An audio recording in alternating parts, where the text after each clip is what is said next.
Pernah nggak kamu tidur nyenyak, tapi orang lain malah nggak bisa tidur gara-gara kamu? Itu namanya mendengkur. Tapi tenang, ada cara buat nguranginya.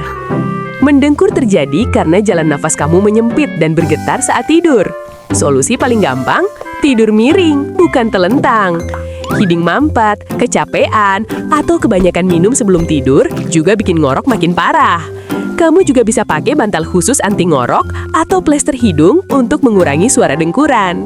Follow buat tips unik lainnya, biar tidur kamu tenang, temenmu juga nggak kabur.